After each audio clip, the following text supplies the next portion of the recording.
सभी लोग हाथ जोड़ लीजिए, मंगलाचरण करेंगे।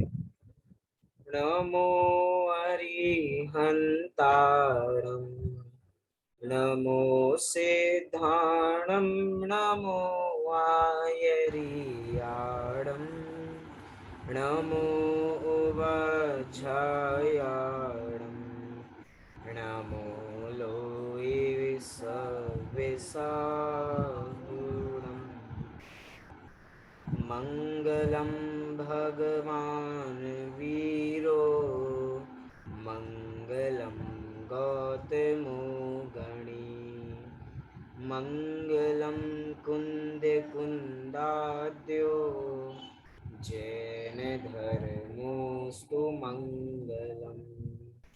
सर्वमंगल मांगल्यम, सर्वकल्याणकारकं, प्रधानं सर्वधर्माणां, जैनं जयतु शासनम्, जैनं जयतु शासनम्, जैनम जयतु शासन।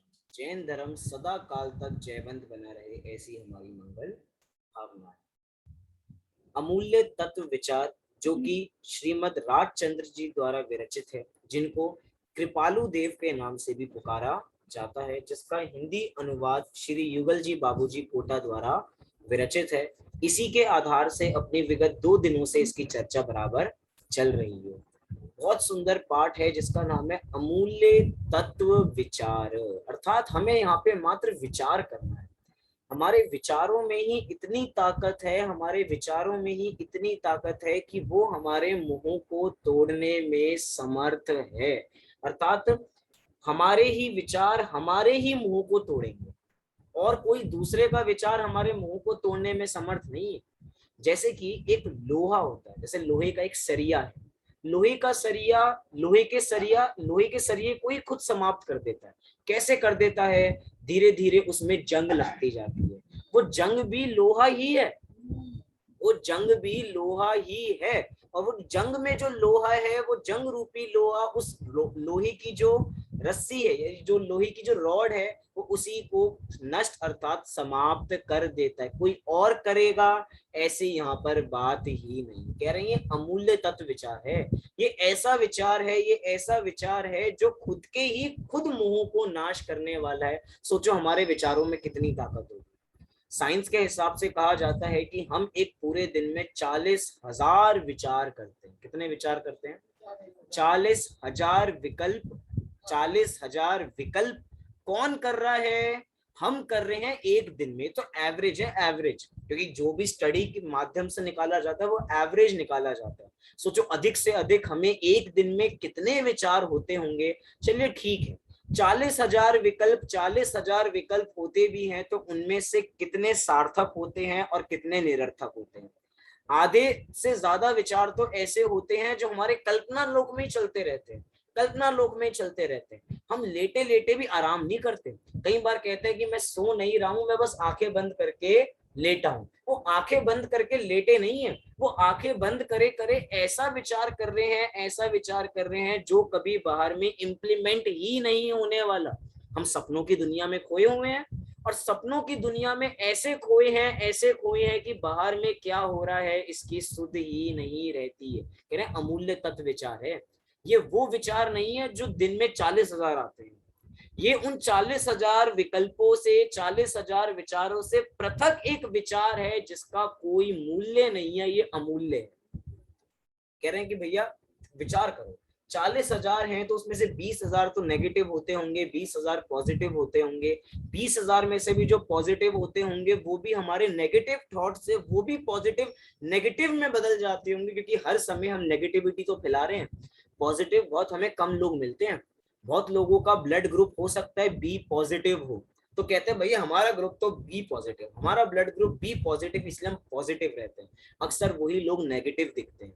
ऐसा क्यों होता है कि नेगेटिव? कई लोग से आप ऐसे शब्द सुनते होंगे कि भैया इनसे मुझे नेगेटिव वेव आ रही है, इनसे मुझे अच्छे विचारों की संकेत नहीं मिल रहे, ये तो खुद ही नेगेटिव है। खुद ही नेगेटिव है, खुद भी नेगेटिव होता है, खुद ही बुरे विचारों के बारे में विचार करता है और अन्यों को भी उससे प्रेरणा लेके वो भी एक डिप्रेशन में है, उसको देख के दूसरा डिप्रेशन में, तीसरा। कह रहे हैं कि भैया ऐसे विचार निरर्थक विचार है, ऐसे विचार करें जो सार्थक विचार हो, जो हो भी सके। कह रहे हैं हाँ ऐसा विचार है जो आपको मोक्ष तक पहुंचा सकता है, हमें मोक्ष मार्ग में लगा सकते हैं। कौन सा है वो विचार? वो इस अमूल्य तत्व विचार के माध्यम से हम यहाँ पर देख रहे हैं। विचार तो करो, श्रीमद राजचंद्र जी द्वारा विरचित ये अमूल्य तत्व विचार है। मात्र 33 वर्ष की आयु और 16.5 वर्ष की आयु में ये अमूल्य तत्व विचार उन्होंने लिखा है। कितनी उम्र में?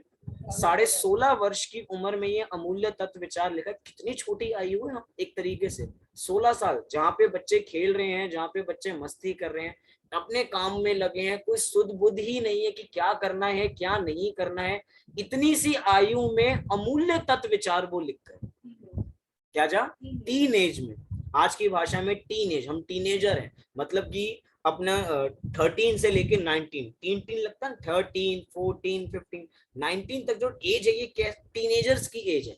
हम तो मस्ती करते हैं भैया, यही तो हमारे खुले दिन है जहाँ पे हम क्या करें। कह रहे भैया इन खुले दिनों में, इन खुले विचारों में ये कुछ और ही विचार कर रहे थे, हम विषयों के बारे में विचार कर रहे थे, हम अपने करियर के बारे में विचार कर रहे थे, हम क्या जाना पता नहीं क्या विचार कर रहे थे, और ये आत्मानुभूति के बारे में विचार कर रहे थे। ये शब्द आसानी से ऐसे नहीं निकल सकते, कितने सुंदर शब्द हैं। मैं तो कहता हूँ जब जब हम शुरुआत करें तो शुरुआत से ही शुरू करें, दोबारा एक एक छंद को पढ़ें और फिर से चर्चा करें। मैं अभी हम पहला छंद और दूसरे छंद का फिर पाठ करेंगे, तीसरे चौथे का फिर पाठ करेंगे, और फिर आज 5वें छंद की चर्चा प्रारंभ करेंगे। याद रखना, क्योंकि जब हमें व्यक्तित्व का परिचय होता है तो हमें उनकी रचना का और बहुमान आता है। कि जैसे कि आचार्य कुंद कुंद को देखो, आचार्य कुंद कुंद देव ने 11 वर्ष की आयु में, इतनी छोटी आयु में क्या ले ली? दीक्षा ले ली। आचार्य जिन सेन ने तो आचार्य कुंद कुंद ने तो 11 वर्ष की उम्र में ली थी, आचार्य जिन सेन ने 8 वर्ष की उम्र में दीक्षा ले ली। वो 8 वर्ष का बालक जो कुछ सुध बुध नहीं है, यहाँ पे हमारे आचार्य दीक्षा ले रहे हैं। सोचो कितना ज्ञान होता होगा। हम आज की डेट में क्या कहने लग जाते हैं कि आजकल के बच्चे, मतलब 20 साल के पहले के बच्चे 5 साल या 6 साल में इतने मेच्योर नहीं होते थे, लेकिन आज 20 साल के बाद के बच्चे अपनी उम्र से पहले मेच्योर हो जाते हैं, अपनी उम्र से ज्यादा विचार करने लग जाते हैं। लेकिन ऐसा नहीं है, ठीक है ऐसा कहा जाता होगा। मैं कह रहा हूँ ये आचार्य कुंद कुंद देव, आचार्य जिन सैनिक कहाँ हुए हैं? इसी पंचम काल में हुए हैं। अगर उस हिसाब से मेच्योरिटी के हिसाब से विचार किया जाए तो एक 8 वर्ष का बालक इतने समय, मतलब इतने कम से कम 2000 वर्ष पहले दीक्षा लेके मुनिराज बन के जंगल में विहार कर रहे हैं। कितने अंतरंग में मेच्योर होंगे, कितने अंतरंग में भाव वासना होगी। एक तरफ अपने जैसे बच्चे देखते होंगे कि ये खेल रहे हैं, ये कूद रहे हैं, और इस तरफ एक तरफ अपनी आत्म साधना कर रहे हैं। कह रहे हैं भैया उम्र से इसका कोई संदर्भ नहीं है, कोई कनेक्शन नहीं है। कह रहे हैं जो विचार करेगा, अपने जैन दर्शन में तो 8 वर्ष की उम्र में सम्यक दर्शन की पात्रता आ जाती है, कि 8 वर्ष की उम्र होते ही बच्चा मेच्योर हो गया, एक तरीके से सर्टिफिकेट मिल गया। अब वो अपने हित अहित का स्वयं विचार कर सकता है। क्यों? अब वो सम्यक दर्शन की प्राप्ति करने का अधिकारी हो गया है। अब जितनी चर्चा करें उतनी कम है। हम यहाँ पे बराबर पाठ करते हैं, और पाठ करते करते इसके भावों में खो जाएं और इन्हीं भावों को अपने अंतरंग में उतारें। देखिए, बहु पुण्य पुंज प्रसंग से शुभ देह मानव का मिला, तो भी अरे भव चक्र का फेरा न एक कभी टला। सुख प्राप्ति हेतु प्रयत्न करते, सुख जाता दूर है। तू क्यों भयंकर भाव मरण प्रवाह में चकचूर है। लक्ष्मी बड़ी अधिकार भी पर बढ़ गया क्या बोलिए। परिवार और कुटुंब है क्या, वृद्धि ने पर तोलिए। संसार का बढ़ना अरे नर देह की यह हार है, तो भी अरे नहीं एक क्षण तुझको, अरे इसका विवेक विचार है। अंतिम पंक्तियों में कह रहे हैं इसका विवेक विचार है। इसका विवेक विचार हमें है ही नहीं कि धीरे धीरे हमारी आयु घटती जा रही है, धीरे धीरे हमारी बुद्धि घटती जा रही है, उसके बावजूद भी अब तो चेतें। अगर अब भी नहीं चेतेंगे तो समय बीत रहा है। देखिए एक चीज, जो पैसा होता है ना, पैसा, धन, धन को खर्च करते हैं तो खर्च होता है, खर्च नहीं करें तो हम जमा करते रहे, जमा करते रहे, जमा करते रहे। लेकिन ये समय रूपी ऐसा धन है जिसको कितने ही रोकने की कोशिश करें रुकता नहीं। समय तो धीरे धीरे बीत रहा है। विचार करो, कोई व्यक्ति एक 3 घंटे की पिक्चर देखने गया तो उसकी दुनिया में से, उसकी जिंदगी में से 3 घंटे माइनस। वो व्यक्ति अगर 8 घंटे की नींद ले रहा है, 10 घंटे की नींद ले रहा है, 12 घंटे की नींद ले रहा है, दिन में भी एक थोड़ी देर सो रहा है, कह रहे हैं तुम्हारी जिंदगी में से इतने घंटे माइनस। हम लोग ही तो सोते हैं ना, हम क्या कहते हैं, मिनिमम से मिनिमम हमें 8 घंटे तो सोना ही चाहिए। और एक तरफ हमारे मुनिराज हैं, अंतर मुहूर्त तक की मात्र क्या लेते हैं, निद्रा लेते हैं, क्योंकि उनको पता है कि भैया निद्रा में अधिक समय व्यतीत करेंगे तो आत्मानुभूति कब करेंगे।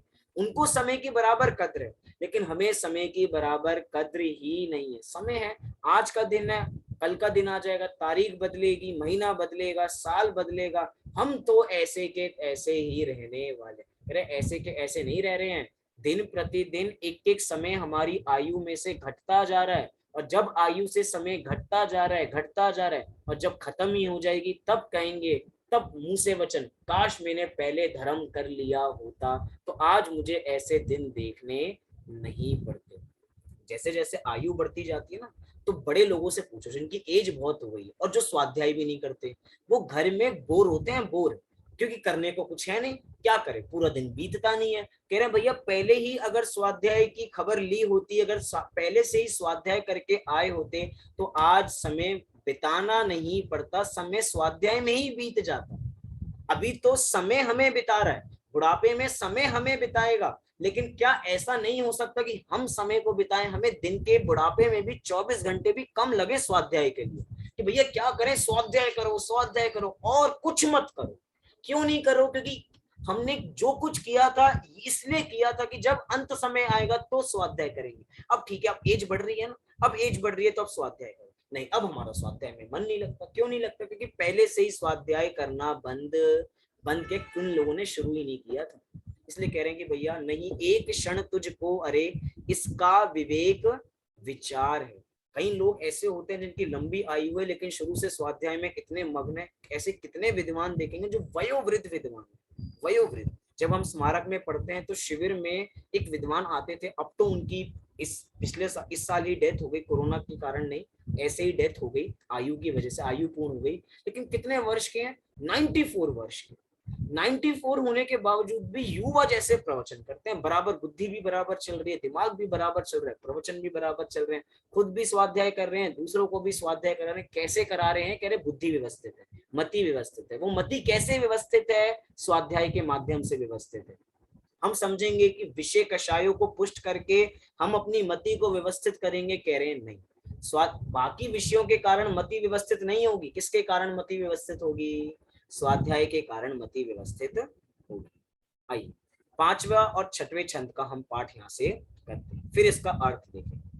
निर्दोष सुख निर्दोष आनंद लो जहां भी प्राप्त हो, यह दिव्य अंतस्तत्व जिससे बंधनों से मुक्त हो, पर वस्तु में मूर्छित न हो, इसकी रहे मुझको दया, वह सुख सदा ही त्याजे रे, पश्चात जिसके दुख भरा।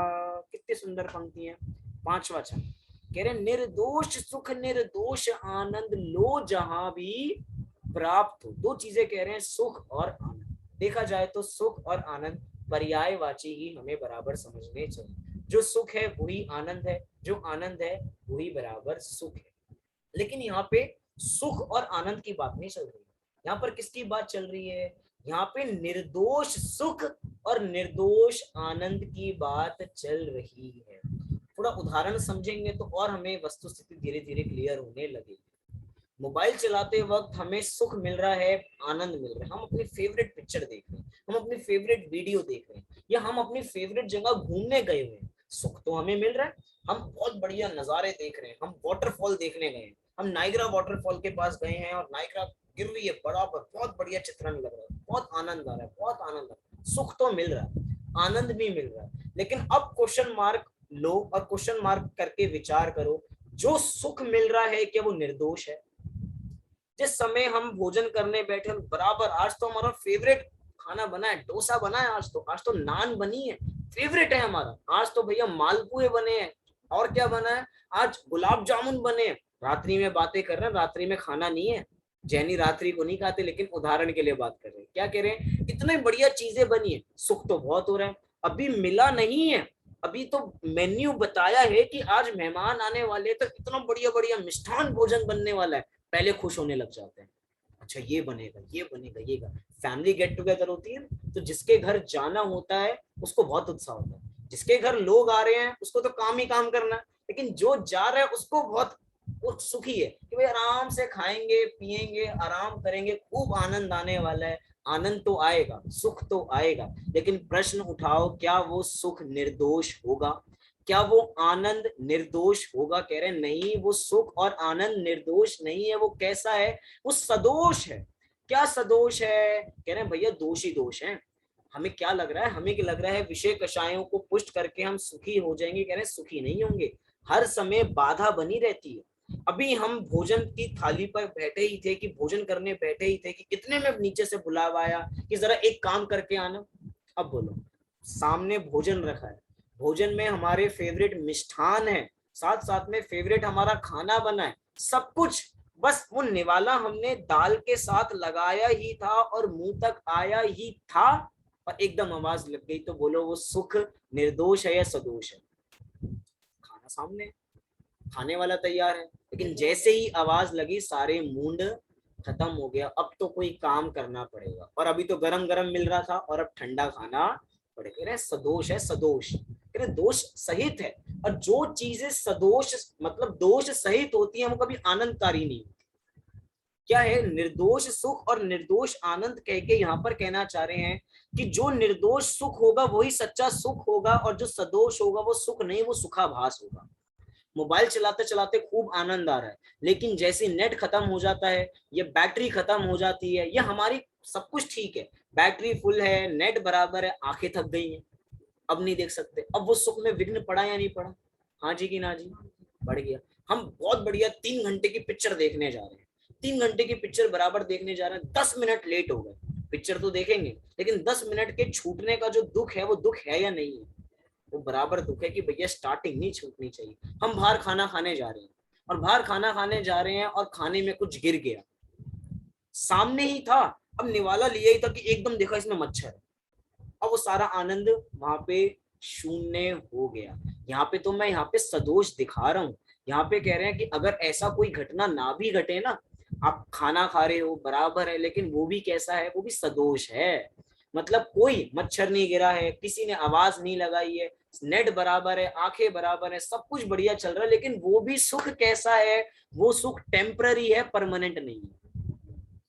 क्या है, वो टेम्पररी सुख है, वो परमानेंट सुख नहीं है। जैन दर्शन जिस सुख की बात कर रहा है वो कैसा है, परमानेंट है, साथ साथ में कैसा है, अनलिमिटेड है।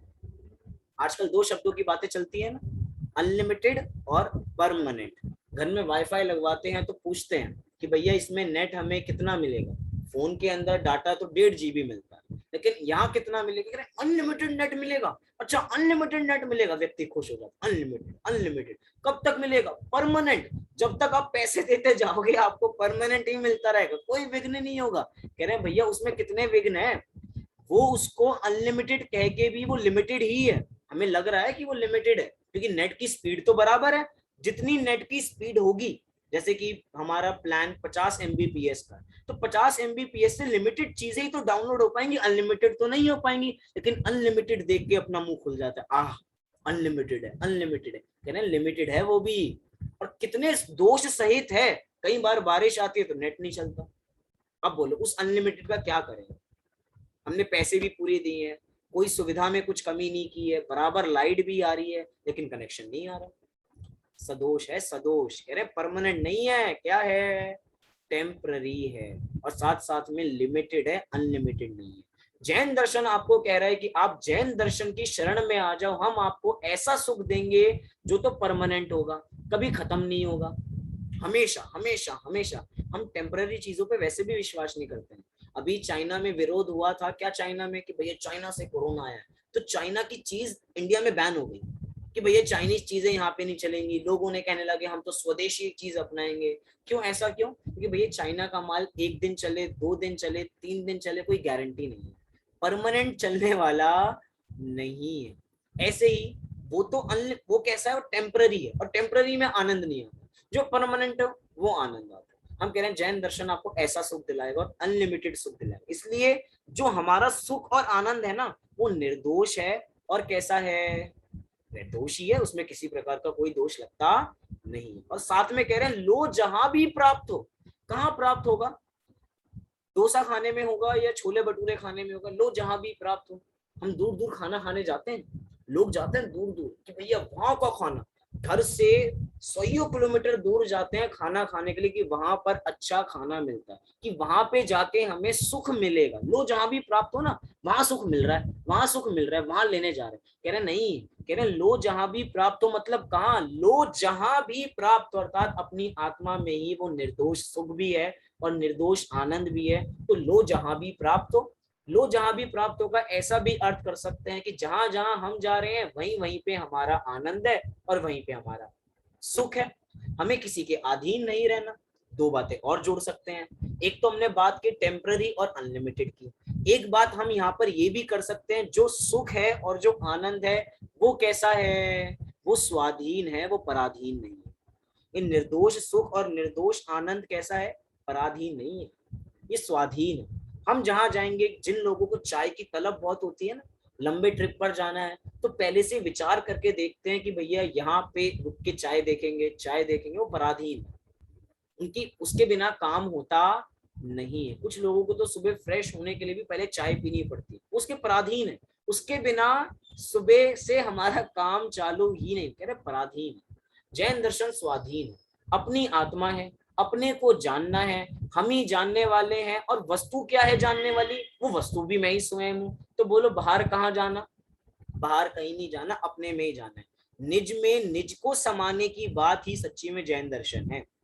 और नीचे की पंक्ति में कह रहे हैं ये दिव्य अंतस तत्व जिससे बंधनों से मुक्त, है ना, सभी प्रकार के बंधनों से मुक्त हो जाएंगे। बंधन माने क्या, बंधन माने क्या, हमें बंधन से मुक्त होना। बंधन से मुक्त होना है मतलब क्या, मैं आप लोगों को कहूँ, क्योंकि मुझे आप लोगों की तस्वीर तो दिखाई दे नहीं रही, लेकिन आप बराबर सुन रहे हैं, ये मैं बराबर जानता हूँ। और यहाँ पे तो सामने मेरे लोग बैठे ही हैं। कह रहे हैं मैं आपको अभी बंधन में बांध सकता हूँ। कैसे बांध सकता हूँ? मैं क्या हूँ कि आपको 5 मिनट बराबर बैठना है यहाँ पर। कितने मिनट बैठना है? 5। हिलना नहीं है, बिल्कुल भी हिलना नहीं है, आंखें नहीं झपकनी, ये यूं यूं भी नहीं करना, मुंह यूं यूं भी नहीं करना, अच्छा भी नहीं बोलना। क्या करना है? स्टैचू बन जाओ।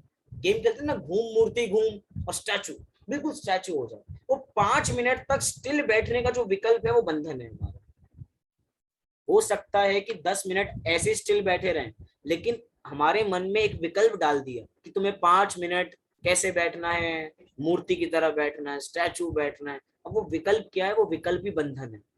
वो विकल्प ही बंधन है कि भैया हम कमरे में थे और कोई हमें बंद करके बाहर चला गया। हो सकता है कि हम 2 घंटे कमरे में ही बंद रहने वाले थे, आराम से सोने वाले थे, लेकिन जैसे ही हमें पता लगा कि कोई हमें बंद करके गया है, तो 1 मिनट अंदर रहना नहीं चाहते। क्यों? क्योंकि अब बंधन कहाँ है? बंधन माइंड में है कि कोई मुझे बंद कर गया है। देखा जाए तो पर्यायों के प्रवाह क्रम में ये निश्चित था अभी तुम्हें 1 मिनट में आकुलता हो रही है, लेकिन पर्यायों के प्रवाह क्रम में ये निश्चित था कि तुम्हें 3 घंटे तुम बिस्तर से उठने नहीं वाले थे, और अभी यहाँ पे तड़प रहे हो, गेट पटक रहे हो, खोलो खोलो खोलो, बार बार खोलो, आकुलता कर रहे हो। वो आकुलता क्या हो रही है? वो बंधन है। वो क्या है? वो बंधन है। हम कह रहे हैं इन सभी प्रकार के बंधनों से हम आपको मुक्त कर दें। बोलो होना है नहीं होना?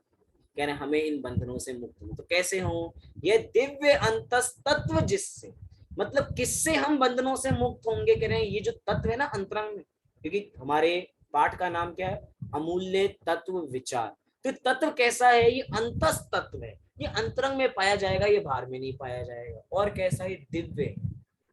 दिव्य अर्थात अलौकिक वस्तु है, बाहर में मिलने वाली नहीं है। चाहे तुम दिया लेके पूरी दुनिया में घूम लो, लेकिन वो प्राप्ति तुम्हें अंतरंग में होगी, बाहर में होने वाली नहीं। इसलिए अलौकिक है, बाहर की लौकिक वस्तुओं से बिल्कुल अलग है।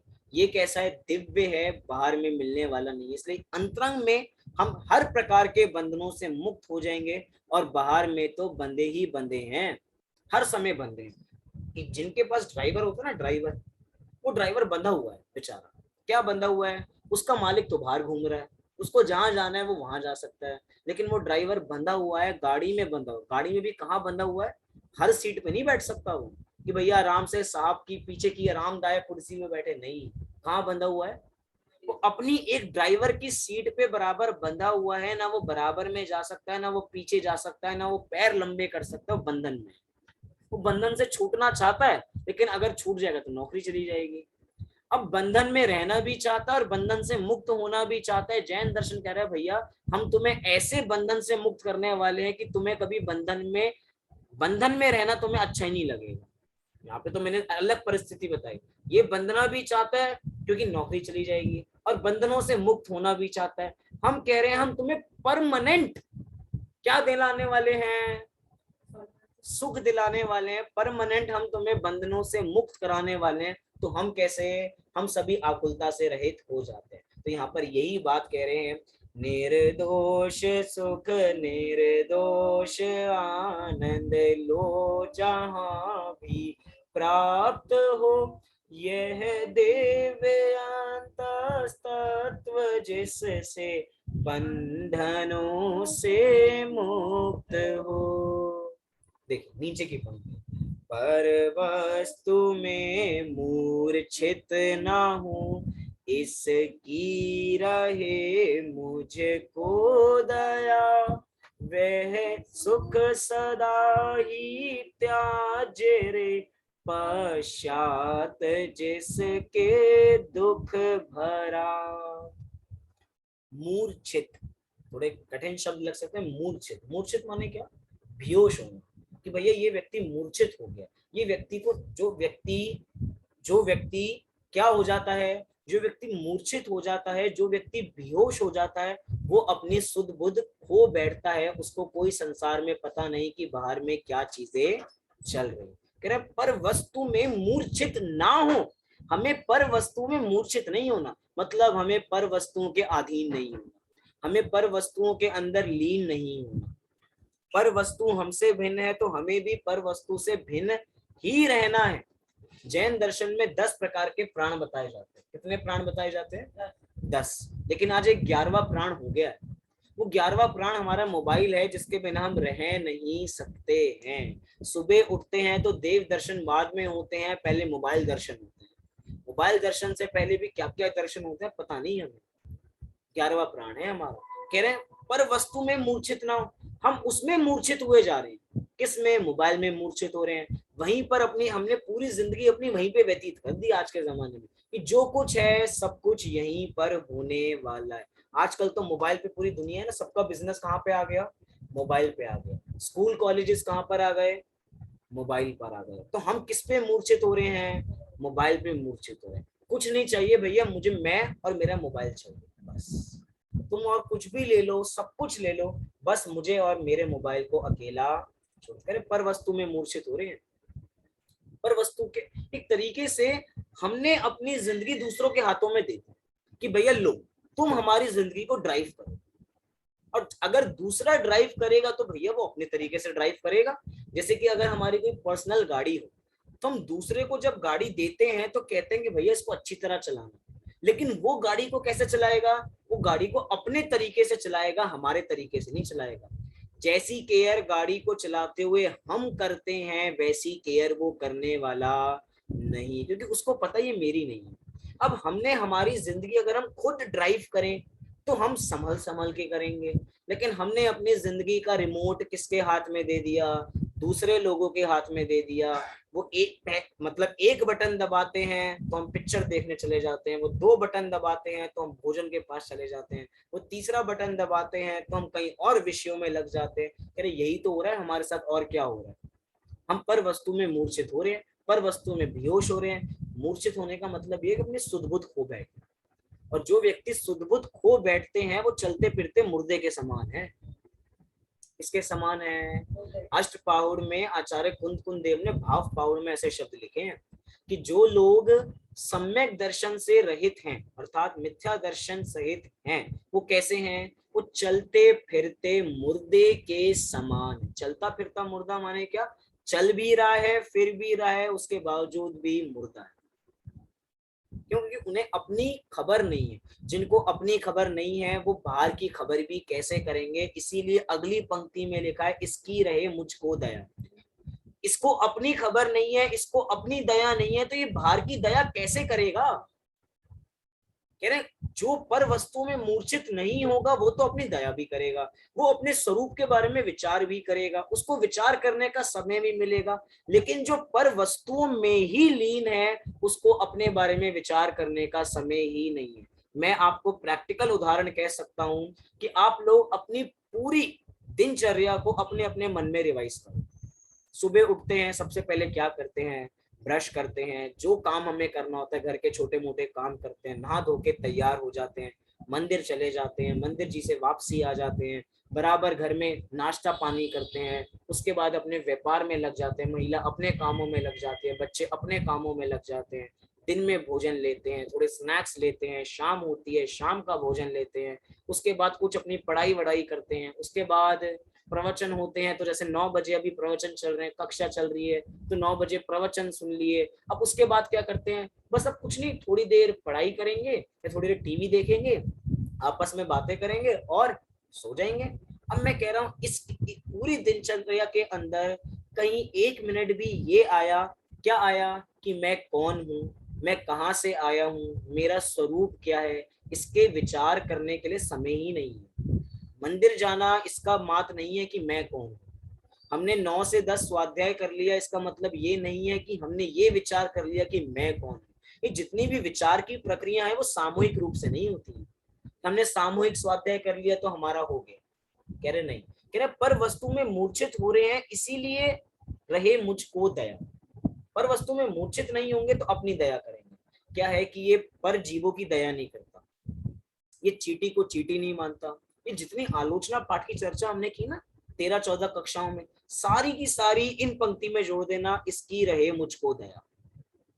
जो चींटी की कदर करता है वो अपनी कदर करता है, जो लट पिपील अली आदि शरीर की कदर अर्थात दया करता है वो अपनी दया करता है। क्योंकि वो चींटी को चींटी समझता है ना, चींटी को चींटी समझने का मतलब ये है कि वो चींटी को भगवान आत्मा समझता है, वो जीव समझता है, वो मच्छरों को जीव समझता है, वो मच्छरों को रैकेट लेके मारता नहीं है।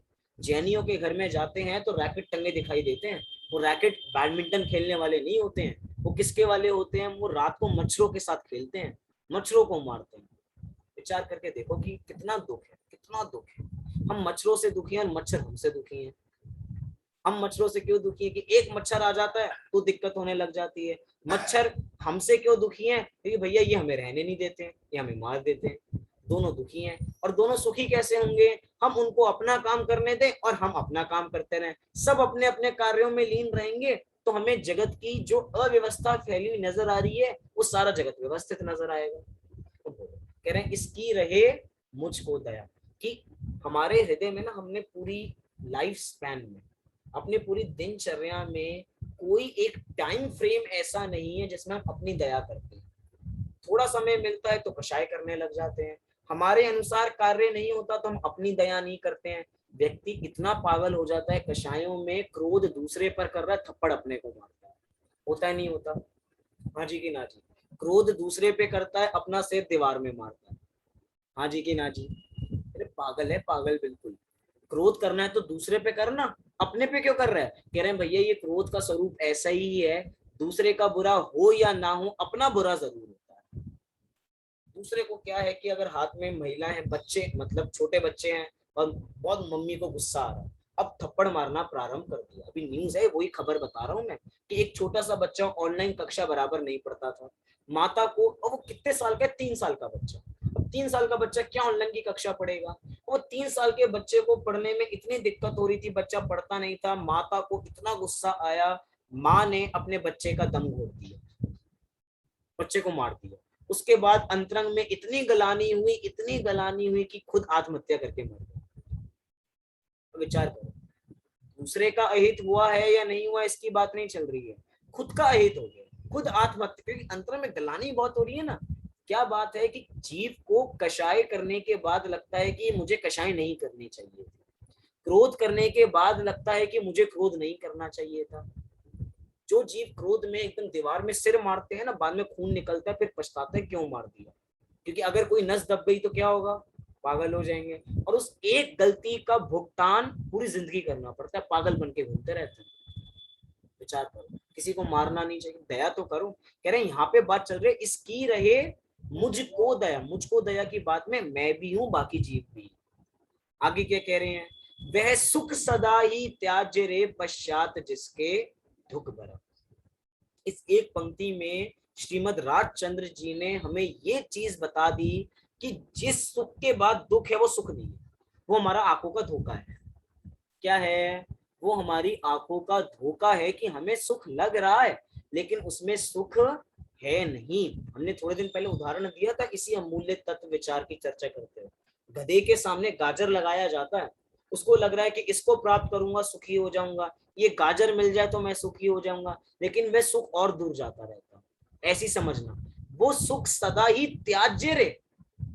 अच्छा, अब विचार करो, थोड़ा और देखो इस पंक्ति की गहराई में, वह सुख सदा ही त्याज्य रे, मतलब अगर वो त्याज्य है तो सुख नहीं है, क्योंकि जो वस्तु त्यागने लायक होती है वो हमेशा अच्छी होती है या बुरी होती है? वो हमेशा बुरी होती है। हम अपनी बुरी आदतों को छोड़ते हैं, ग्रहण नहीं करते। जो लोग ये करते हैं, जो लोग ड्रिंक करते हैं, उनके घर वाले उनको क्या समझाते हैं, भैया ये बुरे काम है, इनको छोड़ना चाहिए। क्यों? क्यों छोड़ना चाहिए, इसमें तो बड़ा आनंद आता है। कह रहे हैं नहीं भैया, नशा करते हैं तो पागल हो जाते हैं, मैं तुम्हारी माँ हूं और तुम मुझे बहन बुलाता है, और जो बहन है उसको माँ बुलाता है। कह रहे हैं दुख है ये, और उसको सुख लग रहा है। कह रहे हैं जो त्याज्य है वो सुख नहीं, वो दुख ही है। यहाँ पे हमें बताना चाह रहे हैं कि जिसमें हमें सुख लग रहा है वो सुख नहीं, वो हमारी आंखों का धोखा है। जितने रंगमंच में नाटक दिखाए जाते हैं, जो मैजिक शोज दिखाए जाते हैं, वो मैजिक शो क्या है, हमारी आंखों का धोखा है। मात्र हमारी आंखों के साथ धोखा किया जाता है, ऐसा कुछ नहीं होता। एक टोपी में से कबूतर निकल रहा है, एक कबूतर में एक कबूतर निकल गया, अब उसी टोपी में से कुछ और चीजें निकल रही है, इतनी सारी जेब में से इतनी सारे चीजें निकलती जा रही है। कैसे वो चीजें वहीं पे थी, हमें आंखों का धोखा हो रहा था। लेकिन इसको भी पता है ना, कुछ ऐसा मैजिक नहीं है, टोपी है, टोपी में कहीं ना कहीं कबूतर छुपा हुआ है, हमें नहीं दिखाई दे रहा लेकिन है वहीं पर। एक व्यक्ति जाता इधर से, आता वहां से। ऐसा कैसे हो सकता है डबल हो, जुड़वा हो, और हो सकता है एक सुरंग बना रखी हो, आंखों का धोखा है। कह रहे हैं कि वह सुख सदा ही त्याज्य रे पश्चात जिसके दुख भरा, मतलब कि ये विषय भोग ऐसे हैं जो भोगने से पहले दुख, भोगते हुए दुख, और भोगने के बाद भी दुख ही दुख बना रहता है। विशेष चर्चा तो इस पंक्ति की हम कल ही करेंगे। आज इस छठवें छंद का पाठ करके अपनी बात को पूर्ण करते हैं। पर वस्तु में मूर्छित ना हो, इसकी रहे मुझको दया, वह सुख सदा ही त्याज्य रे पश्चात जिसके दुख भरा। ऐसे सभी सुखों को हम त्यागें जिसके पश्चात दुख भरा हो, और